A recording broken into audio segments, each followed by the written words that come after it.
guys, what's up? Coach Smith, and today we're going to discuss the truth about sport-specific training.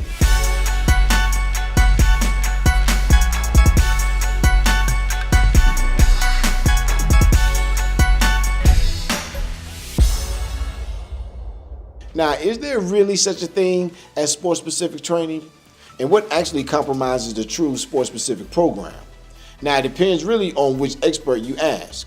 If your program claims to be sport-specific, then it must develop the athlete to meet the energy system demands of the sport. This must be done by utilizing drills to enhance position skill level and include a conditioning program that simulates game movement.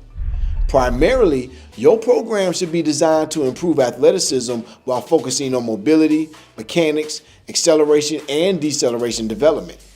Many times, however, people misunderstand the physical demands and the technical aspects of all the positions. Now, yes, there is a progression that you must follow before implementing any type of position-specific drill. Athletes must first learn how to use proper mechanics while sprinting. They must also be able to teach their bodies how to decelerate correctly before any type of position-specific drills are put into practice. The goal of any program should be to improve overall athletic performance and increase strength levels.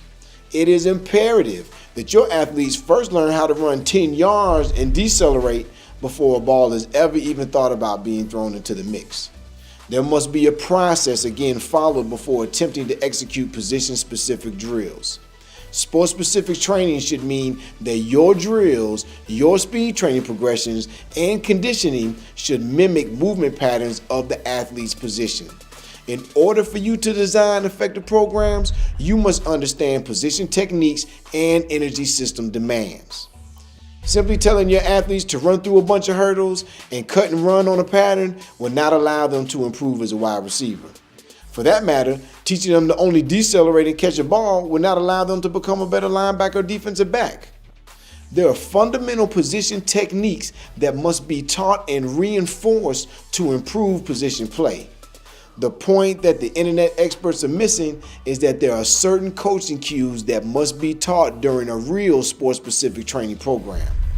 Learning how to implement these drills effectively during your preseason conditioning and in-season practices are the key to developing a sound program.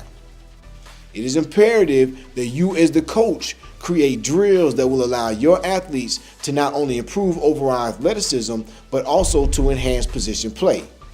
Drills must be designed to place athletes in the best possible position for them to improve game performance. Another component, which is often overlooked, is the conditioning aspect of sport-specific training. An actual play involves a wide variety of physical and emotional traits. Guys who say that football is just a 5 to 10 yard burst that lasts for a few seconds don't really have a true understanding of the dynamics of playing the game. A single play will involve physical contact, fighting, punching, pulling, grabbing, ripping, pushing, and an array of emotional ups and downs. The goal of your conditioning program isn't to have your athletes in game shape by the first practice, but to have the ability to compete at a high level physically and emotionally throughout the entire first practice. Conditioning must be strategically planned and carefully implemented into your sport-specific training plan.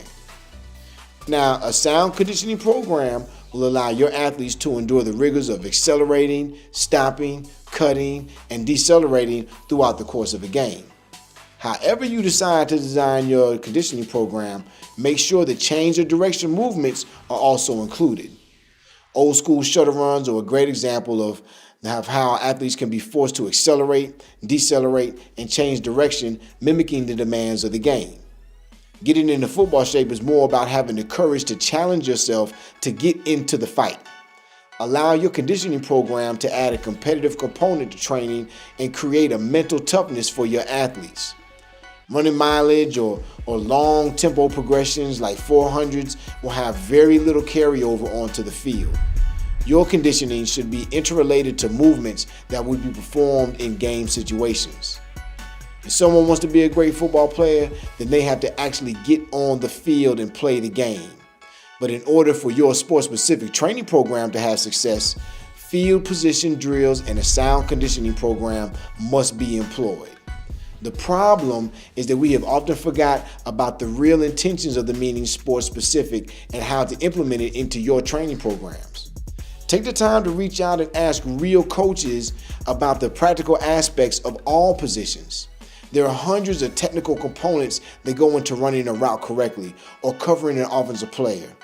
Your knowledge of the position technique will allow you to create a superior sports-specific training program. Coaching point. Remember that everything always must follow a progression, and performing position-specific drills throughout the entire year can cause overtraining and lead to injuries. Position-specific drills should only be performed during spring practice and preseason training. This is Coach Smith, PO1 Sports, and look forward to talking with you soon.